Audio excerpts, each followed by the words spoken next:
All right, so I figured I'd make a couple videos, like those self-help videos for some people, from a first-person, point of view, because it's some of the stuff that I've been through. So I'm gonna first talk about troops to teachers. Okay, so troops to teachers, I can put the link down at the bottom, and pretty much anybody who's getting out of the military.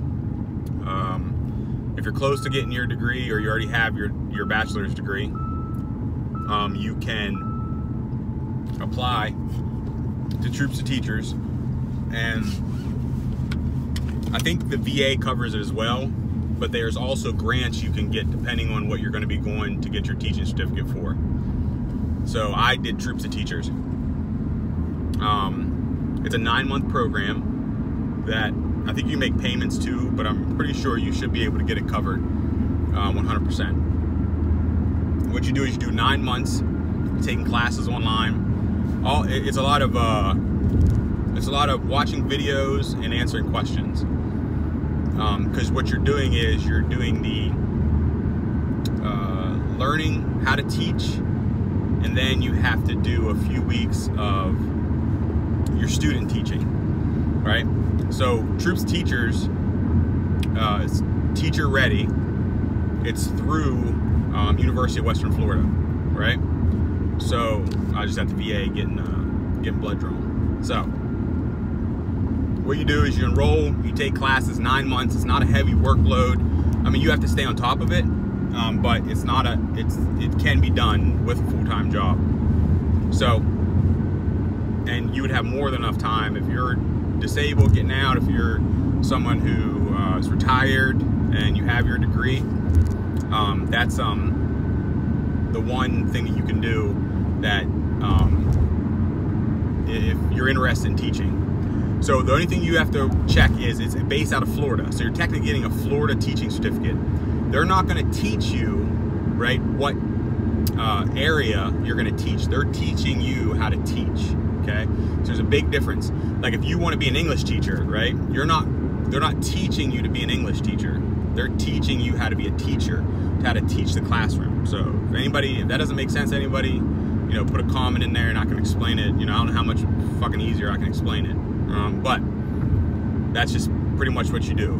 You go through all these lessons over 9 months, cohorts they're called, and answer questions that teach you a whole bunch of different stuff on how to manage a classroom, and then you actually go out and do student teaching. So what happens is during that same time, and you can Google this stuff and I'll look it up, but this is kind of like a pop in my head as I'm driving back down to Maryland.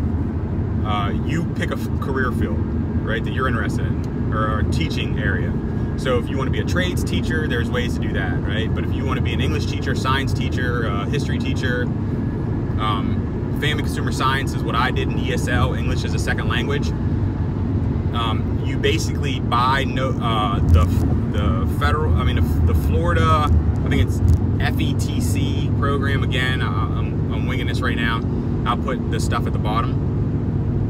They're like flashcards and they're study guides to take the test, because you have to take 3 tests. You have to take a basic English test, a basic math, I think it is, and then you take your subject exam. I'm wrong there because I'm misremembering. But you have to take your subject exam after you take like the Florida basic exams for teaching, right? So what you'll do then you'll get your emergency certificate or temporary certificate that's good for 3 years, and then you want to transfer to your state. So you want to make sure that your state has a interstate agreement with Florida to make sure they're going to accept your certificate. I know all the states I was looking at moving to had them. I don't know which ones didn't, but I'm pretty sure, I would say about 90% of the states accept it. And then you just get your teaching certificate.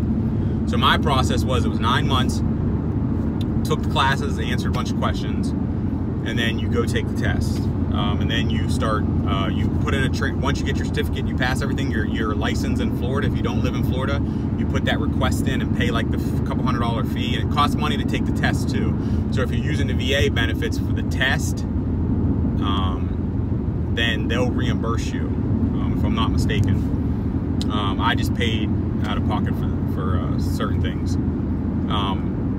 There was no book. Everything's online. There's no extra fees hidden with the cost of it. I'll get the price and everything down. I'm not reading off notes. Half this stuff I'm gonna be posting, I'm gonna be winging it because it's how I learned myself. I'm not teaching anymore. I went to teach at a high school, and I'll give some advice for that, like a veteran that's coming out of teaching. It's depending what time you were in the service and what you did.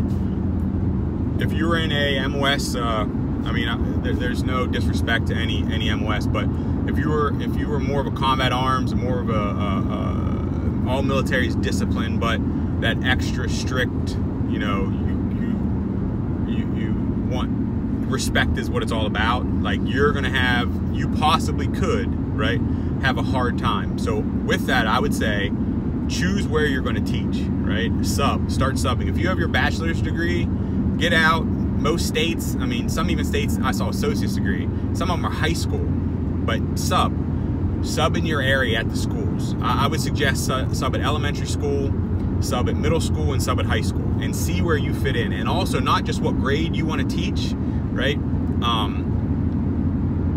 I would say where you want to teach, right? Now, see, for me, I subbed in an area that was small town area a lot of the time.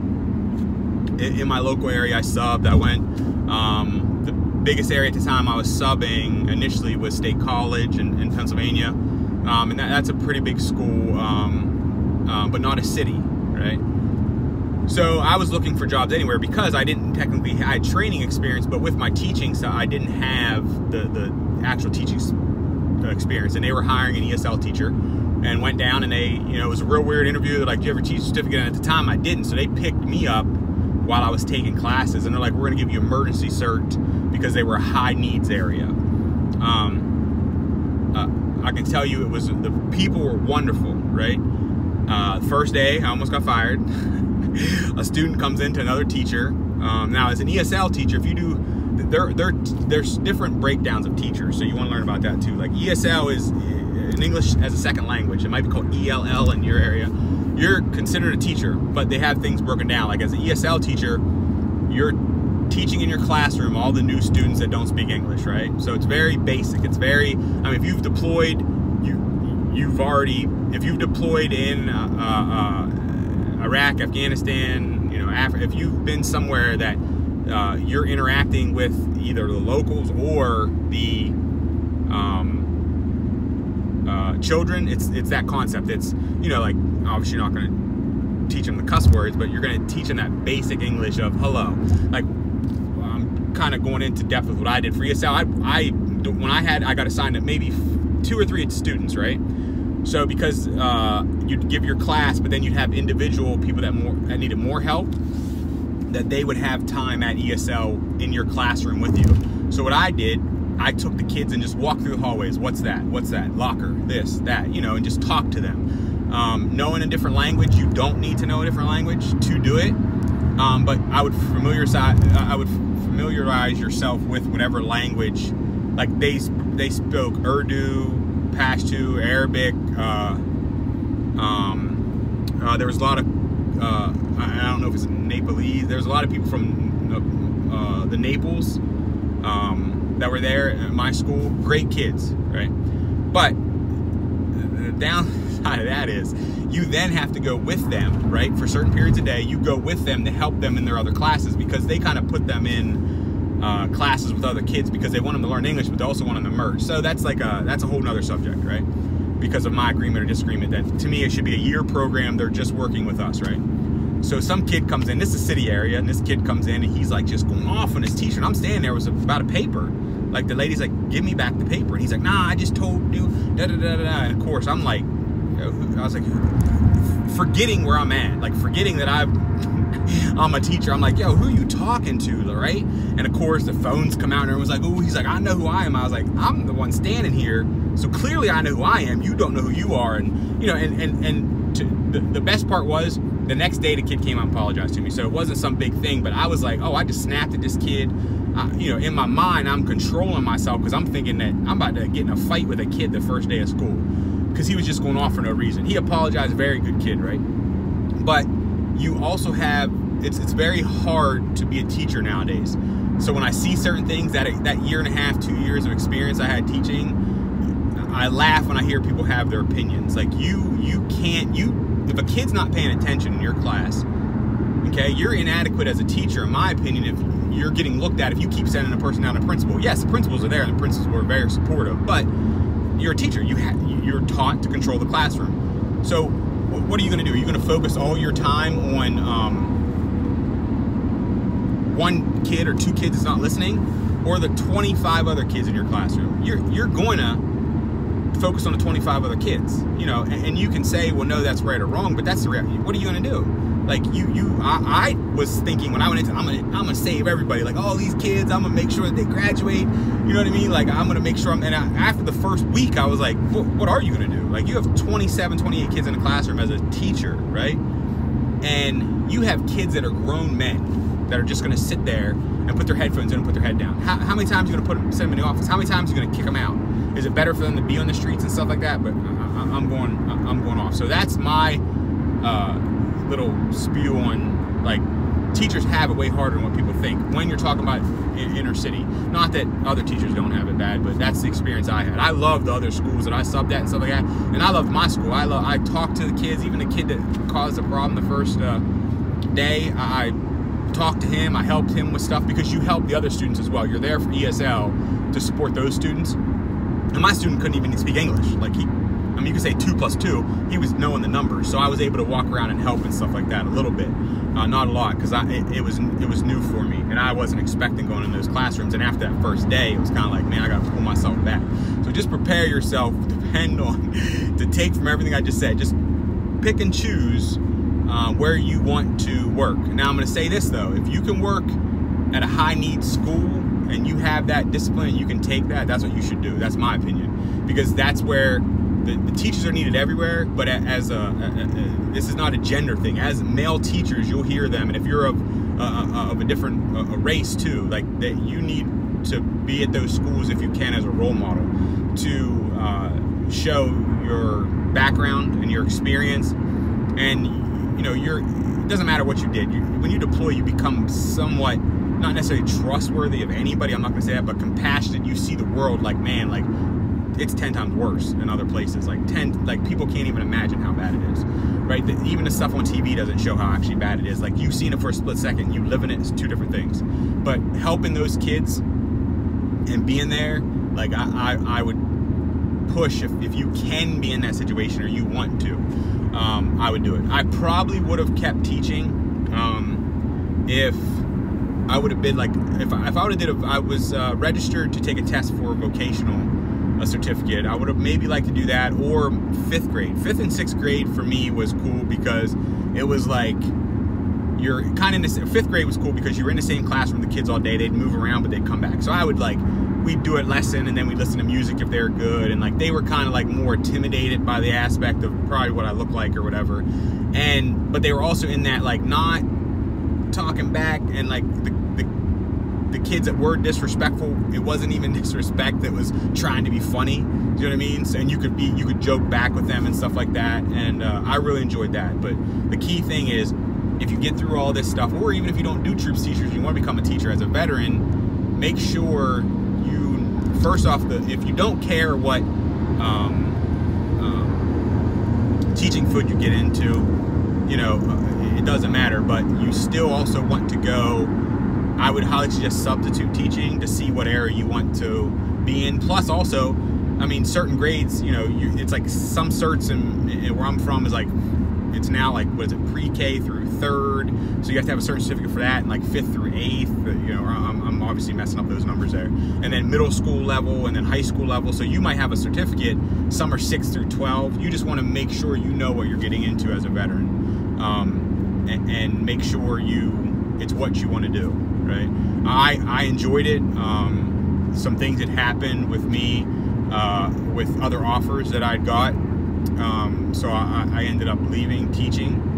But Troops to Teachers is a first-hand experience that I can tell you I truly enjoyed it. Like, I didn't feel pressured. You email the instructors that are there, they got back to me.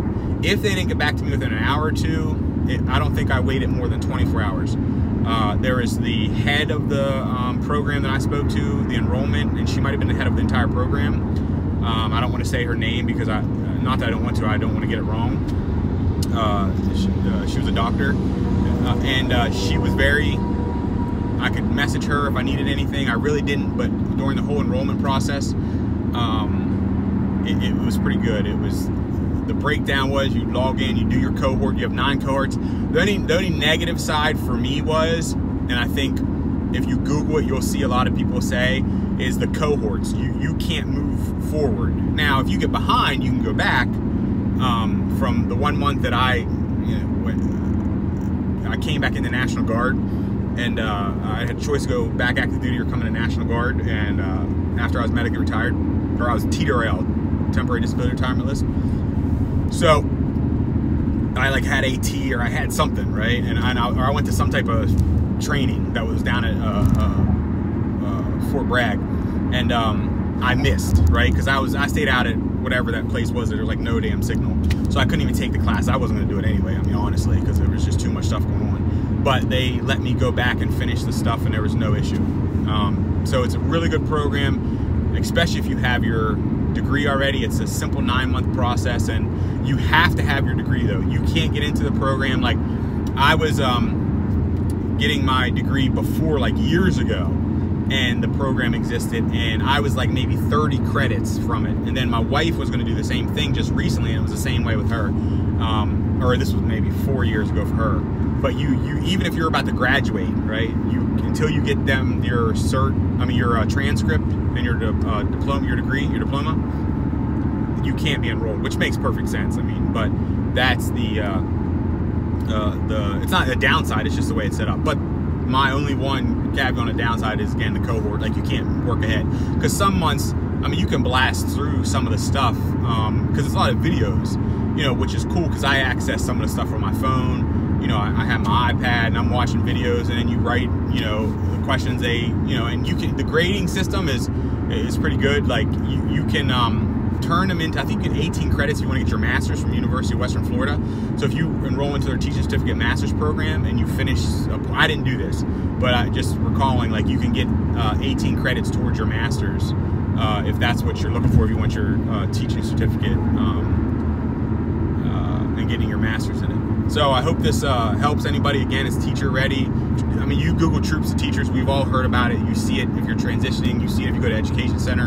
I mean, you should. If not, hit me up. I'll try to add some stuff in the comments. This is all kind of new for me, and I respect all the veterans out there. I love all your channels and stuff like that, and I'm just trying to do it a little bit different. I've been in some crazy, unique situations that I've got to experience in, like TeacherReady, and I went to nursing school as well. I'll go into some firsthand, like VA benefits and getting your benefits too, just so you can hear it from my side. My side, everything's been pretty smooth, and I hear a lot of people say it's not for them, and I don't know what the difference is. I just know what I've gone through with the VA and using the Montgomery GI Bill. I used that, and then end up switching to the post 9/11 when all that shit happened. So just real talk, like, I'm going to tell you it from my side, and hopefully it'll help you. And everybody's story is different. Everybody's story. I could give you all this advice, and I'm going to tell you that straight up, and it could be completely different for you. And I'm going to say that every single time. Like, this is my side and what I've been through. And there's some salty veterans out there that we like to say that they've been through some shit, man. Some of the stories you hear that happens, you're like, what the like, my man, the article on the one soft dude who was missing his leg, and they made him get an x-ray. Like, you hear stories of that, it's like, come on, bro. But my transition, everything dealing with the VA was pretty I wouldn't say it was pretty easy. I was saying you still had to go through that type of stuff, but it wasn't like a pain. It was sitting. It's just like going to any other doctor's appointment, but I would say twice as long as going to any other doctor's appointment. But I'll get into all that. So follow my page. Just hit me up if you have any questions. All right.